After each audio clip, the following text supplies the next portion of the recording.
Hello friends, welcome back to ভূগোল কথা। বন্ধুরা, তোমরা আমাকে অনেকেই কমেন্ট করেছিলে যে ডেমো কিভাবে দেওয়া যায় বা ডেমোর জন্য কিভাবে প্রস্তুতি নেওয়া যায়, এবং সেক্ষেত্রে আমি বলেছিলাম দু ধরনের ডেমো হয়।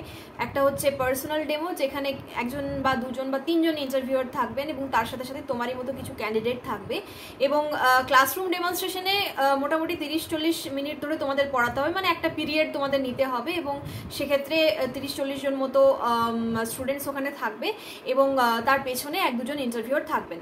তো সেক্ষেত্রে আমি দুটো ডেমোর নমুনায় তোমাদের সাথে আমি শেয়ার করেছিলাম যে ঠিক কোন কোন নিয়মগুলি অনুসরণ করলে তোমরা ক্লাসরুম ডেমনস্ট্রেশন বলো বা পার্সোনাল ডেমো বলো, দুটোর জন্যই প্রিপারেশন নিতে পারবে, এবং ক্লাস ম্যানেজিং কিছু ইংলিশ এবং ক্লাস ম্যানেজ কিভাবে করবে সেই সমস্ত ডিটেলসও আমি তোমাদের সাথে শেয়ার করেছিলাম। তো যাই হোক, আজ আমি তোমাদের সাথে আমার নিজস্ব একটি অভিজ্ঞতা শেয়ার করব, যেটি আমি আশা করছি যে তোমাদের সামনের যে ইন্টারভিউগুলি রয়েছে বা ডেমো রয়েছে, ডেমনস্ট্রেশন টেস্ট রয়েছে, সেগুলির জন্য কিছুটা হলেও তোমাদের অনেকটাই হেল্প করবে।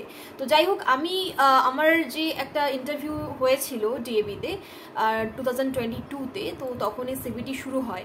তো সেক্ষেত্রে সিবিটি ক্র্যাক করার পরে আমাকে ইন্টারভিউয়ের জন্য ডাকা হয়, এবং ইন্টারভিউয়ের পরে ডেমনস্ট্রেশনের জন্য আরও 7 দিন বা 8 দিন পরে ডাকা হয়। তো যাই হোক, ডেমো হয়, পার্সোনাল ডেমো হয় সেক্ষেত্রে। তো সেইবারে এমনটা নয় যে পার্সোনাল ডেমো হয়েছিল বা ক্লাসরুম ডেমো হয়েছিল, কিছু ক্ষেত্রে কিছু স্কুলের ক্ষেত্রে পার্সোনাল ডেমো যেমন হয়েছিল তেমন মক ডেমো বা ক্লাসরুম ডেমনস্ট্রেশনও হয়েছিল। তো সেক্ষেত্রে পার্সোনাল ডেমো দেওয়ার পরে, মানে সেখানে এক দুজন ইন্টারভিউয়ার ছিলেন এবং তার পেছনে কিছু ক্যান্ডিডেটও ছিল।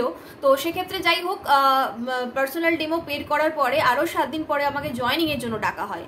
তো সেক্ষেত্রে যখন জয়েনিংয়ের জন্য আমি ডকুমেন্ট ভেরিফিকেশনের জন্য সমস্ত কিছু ক্যারি করে নিয়ে গেলাম, ডকুমেন্ট ভেরিফিকেশন চলাকালীন আমাকে বলা হলো বা আদার্স ক্যান্ডিডেটদেরকেও বলা হলো যে একটি ক্লাসে পড়াতে হবে, মানে হচ্ছে মক ডেমনস্ট্রেশন বা ক্লাসরুম ডেমনস্ট্রেশন দিতে হবে।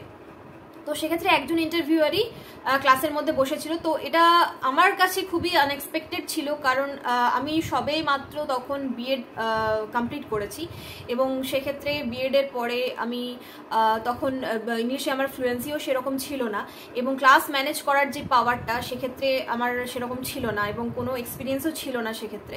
তো ক্লাস ম্যানেজিং পাওয়ার বা ক্লাস এফিসিয়েন্সি, কীভাবে স্টুডেন্টদেরকে ম্যানেজ করা যায় বা কিছু, বা কোনো একটা টপিককে হট করে যেই পড়াতে বলা হলো, একটি ক্লাস বলে দেওয়া হলো যে ক্লাস 9-এ পড়াতে হবে।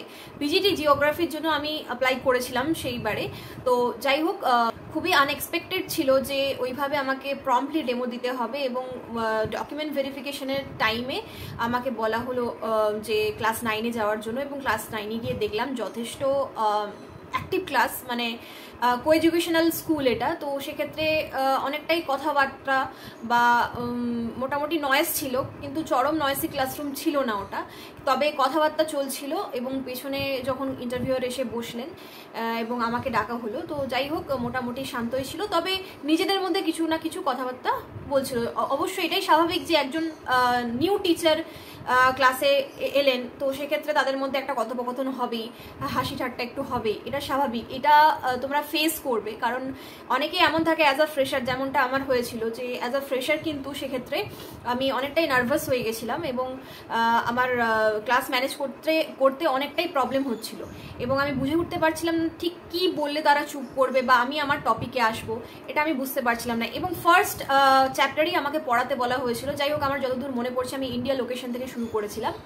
তো ক্লাসরুমে ঢোকার পরে আমি অলরেডি তাদের বলেছিলাম যে good morning students, hope you all well. Today before starting the topic I will ask you to draw India map on the board. এভাবে শুরু করেছিলাম, কারণ আমি বুঝে উঠতে পারছিলাম না ঠিক কীভাবে স্টুডেন্টদেরকে এঙ্গেজ করে আমি টপিকটাতে আনবো, কারণ টপিক লেখা যায় না, ডিরেক্টলি টপিক লেখা যায় না যে আমি আজকে ইন্ডিয়ার লোকেশন নিয়ে বলতে চলেছি বা ইন্ডিয়ার লোকেশন নিয়ে আমি আজকে পড়াবো, এটা বলা যায় না ডেমনস্ট্রেশনে, সেটা আমি তোমাদের সাথে আগে অনেকবার শেয়ার করলাম।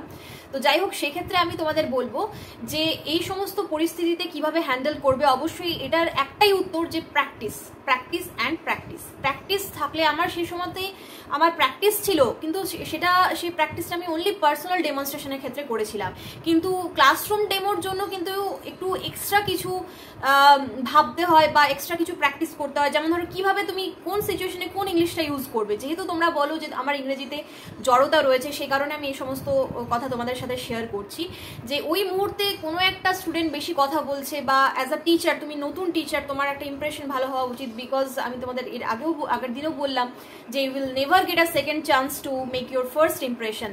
তো তাই ফার্স্ট ইমপ্রেশনটা তোমাকে ঠিক রাখতে হবে, এবং স্টুডেন্টদের একটা ফিডব্যাক থাকে সেটাও ভালো হওয়া উচিত। একটা টিচার কতটা কোঅপারেশন দিচ্ছে, কতটা হেল্প করছে সেটাও ভাবা উচিত, এবং হেল্প তখনই করতে পারবে যখন টিচাররা কোনো একটা প্রবলেমের মধ্যে স্টুডেন্টদেরকে ইনভলভ করছে। তো যাই হোক, এঙ্গেজিং হওয়াটা খুব বেশি জরুরি। তো যাই হোক, আমার সাথে যেটা হয়েছিল, আমি কি করেছিলাম, কথা আমার বন্ধ হয়ে গেছিলো প্রায় বলতে গেলে। তো যাই হোক, মানে কিভাবে ম্যানেজ করবো সেটা আমি বুঝতে পারছিলাম না। এবং যখন আমি ছবিটা আঁকতে যাব, বা মানে যখন আমি ছবিটা আঁকতে বললাম, যে ম্যাপটা ড্র করতে বললাম বোর্ডের মধ্যে, তখন তারা নিজেদের মধ্যে কথা বলছে, ডিসকাস করছে, বা এই যাবে ও যাবে এটা ভাবছে। তো তাদের ফেশিয়াল এক্সপ্রেশন দেখে আমি বুঝেছিলাম যে তারা বোর্ডে এসে ম্যাপ ড্র করতে পারছে না বা পারবে না। তো সেক্ষেত্রে আমি নিজেই ম্যাপটা ড্র করেছিলাম, বলেছিলাম it's okay, I only will draw the India map, you will see that how I am drawing this, এইভাবে তাদেরকে বলেছিলাম। তো যাই হোক, ম্যাপটা ড্র করার পরে আমি তাদেরকে বলেছিলাম যে তোমরা বলতে পারবে যে এই ম্যাপটার মধ্যে তোমাদের লোকেশনটা কোথায়, তোমাদের স্কুলটা কোথায়, তোমাদের বাড়িটা কোথায়, তোমরা কি বলতে পারবে? তখন বললো ইয়েস, ওয়েস্ট বেঙ্গলটাকে একজন এসে, মানে আমি বললাম যে who can locate your home or your school. তো তখন একজন এসে ম্যাপের মধ্যে লোকেট করেছিল। তো সেক্ষেত্রে আমি বললাম যে যদি কোনো রকমভাবে আমি তোমাদের স্কুলটা না চিনি, তো সেক্ষেত্রে তুমি ধরো ম্যাপটাও আমাকে দেখাতে পারছো না, সেক্ষেত্রে কি আমি বুঝতে পারবো যে একটা ম্যাপের মধ্যে তোমার স্কুলের লোকেশনটা কোথায়? তো এইভাবে তাদেরকে লঙ্গিটিউড ল্যাটিটিউডের ধারণাটা দিয়েছিলাম, যে একটা প্লেস বা একটা জায়গা, সেটার নাম ABCDXYZ যাই হোক না কেন, সেটা লোকেশনটা বোঝার জন্য আমাদের লঙ্গিটিউড বা ল্যাটিটিউডের ধারণা থাকাটা খুবই জরুরি। এবং পৃথিবীর মধ্যে বা ইন্ডিয়ার মধ্যে হোক বা পৃথিবীর টোটাল হোল ওয়ার্ল্ডের মধ্যে হোক, একটি প্লেসের লোকেশন বোঝার জন্য সমগ্র পৃথিবীটাকে কতগুলি ইমাজিনারি লাইনে ভাগ করে দেওয়া হয়েছে। একটি হরিজন্টাল লাইন দ্বারা টোটাল ওয়ার্ল্ডটাকে, মানে হোল ওয়ার্ল্ডটাকে নর্দার্ন হেমিস্ফিয়ার এবং সাদার্ন হেমিস্ফিয়ারে ভাগ করে দেওয়া হয়েছে। তো যে হরিজন্টাল লাইনটা, সেই ইমাজিনারি হরিজন্টাল লাইনটা যেটা এন্টায়ার ওয়ার্ল্ডকে একটি দুটি হেমিস্ফিয়ারে ভাগ করেছে, একটা হচ্ছে নর্দার্ন হেমিস্ফিয়ার, একটা হচ্ছে সাদার্ন হেমিস্ফিয়ার। তাকে কি বলা হয়? তাকে বলা হয় ইকুয়েটর। তো ইকুয়েটর বলা হয়, এবং সেই ইকুয়েটরের প্যারালালি নর্থে এবং সাউথে কিছু প্যারালাল লাইন্স টানা হয়, সেগুলোই হচ্ছে এক একটা ল্যাটিটিউড। এবং সেই নর্মালি সেইভাবেই আমি লঙ্গিটিউডের ধারণাটাও দিয়েছিলাম, একে বুঝিয়েছিলাম। তো সেক্ষেত্রে কোঅর্ডিনেট বা গ্রিড লাইন সমস্ত কিছুর ব্যাখ্যায় আমি করেছিলাম। তো এইটুকু করতে করতেই আমি বিভিন্ন স্টুডেন্টদের এঙ্গেজ করছিলাম, কারণ আমি অন্যভাবে ক্লাসটাকে ম্যানেজ করতে পারছিলাম না, যে তারা কিভাবে চুপ করবে বা কিছু এঙ্গেজ করার চেষ্টা করছিলাম যাতে তাদের মনটা একদম এদিকেই থাকে। এবং 2-3 জন স্টুডেন্টকে আমি বোর্ডে ডেকেছিলাম।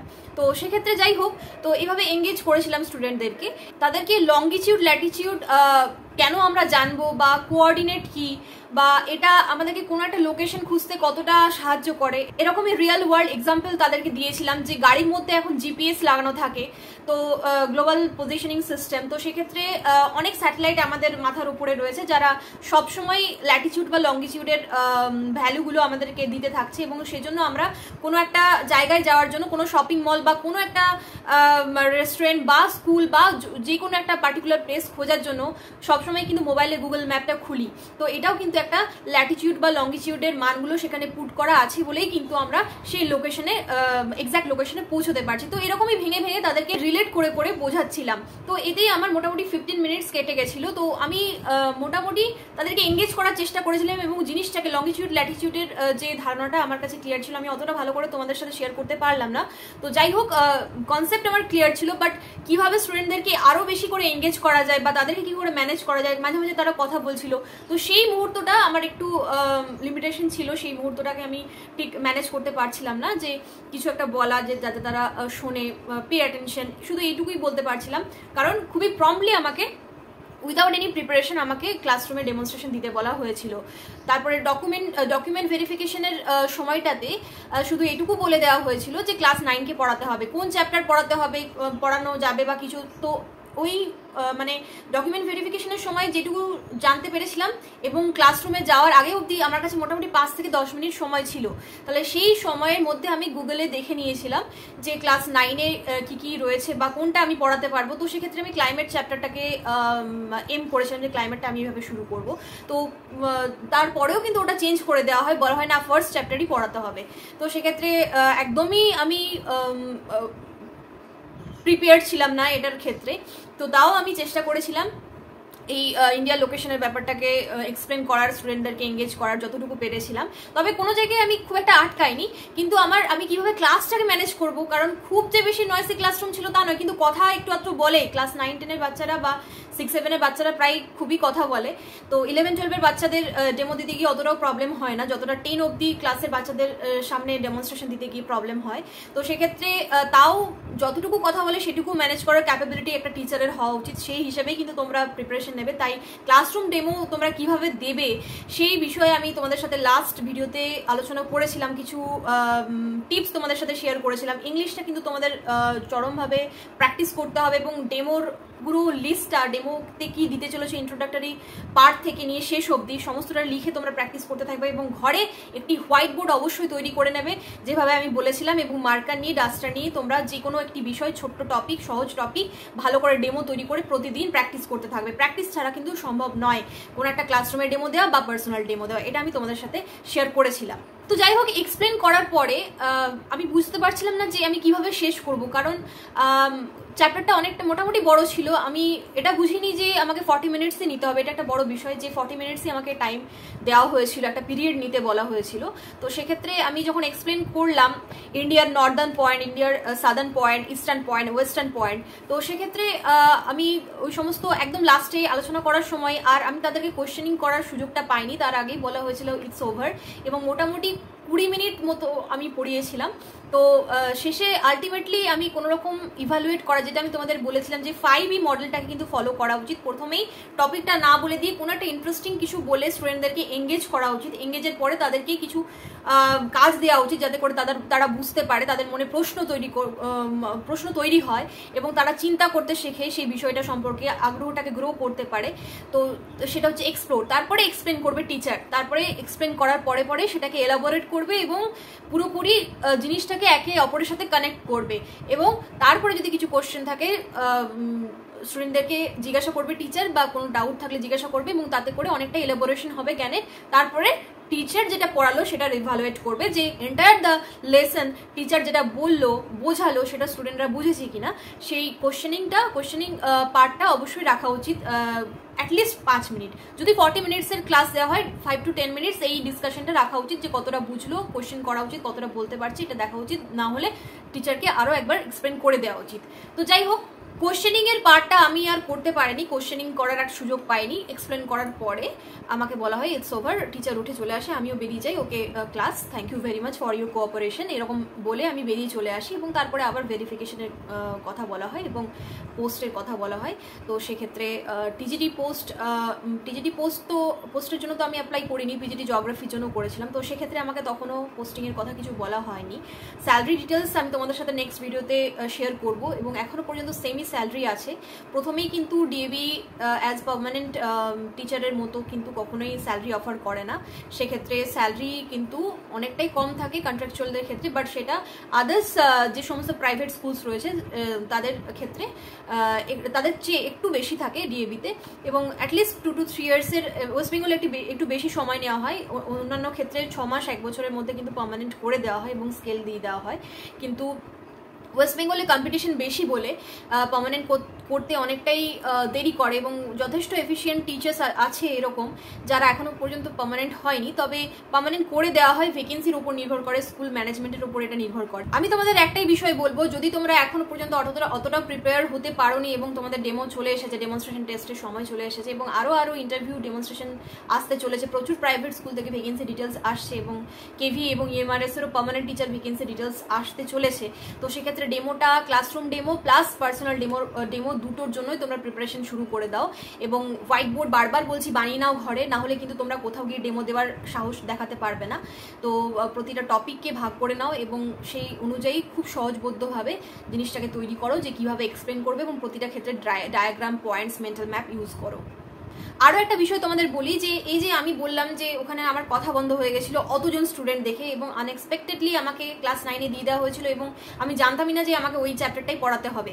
তো তার জন্য যে আমার একটা সুবিধা হয়েছিল যে আমি স্টুডেন্টদেরকে এঙ্গেজ করছিলাম, মানে কি স্টুডেন্টদেরকে এঙ্গেজ করা মানে হচ্ছে আমার টাইমটা কিন্তু অনেকটা কভার হচ্ছে এবং সেই অনুযায়ী আমি এক্সপ্লেন করতে পারছি বিষয়টাকে। তো এটা একটা সুবিধা হয়েছিল। এবং একটা প্রবলেম এটাই হয়েছিল যে কিভাবে সামলেছিলাম আমি এই এঙ্গেজ করার মাধ্যমে আমি জিনিসটাকে সামলেছিলাম এবং এক্সপ্লেন করেছিলাম। এবং আরও একটা বিষয় যে এই ব্যাপারগুলো তখনই সামলানো যায় যখন তোমার ক্লাসরুম ম্যানেজমেন্টের কিছু ইংলিশ জানা থাকে, যেগুলি আমি তোমাদের সাথে প্রিভিয়াস ভিডিওতে শেয়ার করেছিলাম। অবশ্যই সেগুলো লিখে লিখে প্র্যাকটিস করার চেষ্টা করবে, না হলে কিন্তু তোমরা ক্লাসরুম ম্যানেজ করতে পারবে না। ক্লাসরুম ডেমনস্ট্রেশন মানে কিন্তু একটা ক্লাসে ঢুকে পড়িয়ে দিলাম এমনটা কিন্তু নয়।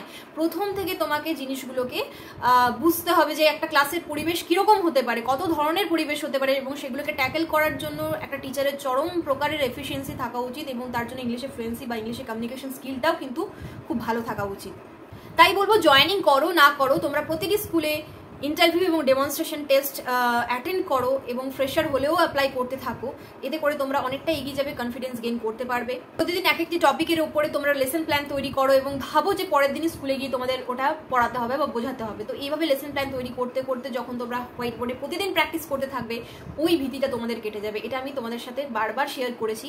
তো যাই হোক, আরও যদি কিছু প্রশ্ন থাকে আমি আমার অভিজ্ঞতা তোমাদের সাথে শেয়ার করলাম। এটা হয়তো তোমাদের কাজে লাগতে পারে যে আমি কি প্রবলেম ফেস করেছিলাম এবং সেটাকে কিভাবে কাটিয়ে উঠেছিলাম। তো যাই হোক, তোমরা যদি আরও কিছু সমস্যায় পড়ো বা সমস্যা থেকে থাকে অবশ্যই আমাকে কমেন্ট করে জানিও। Best of luck all of you. ধন্যবাদ।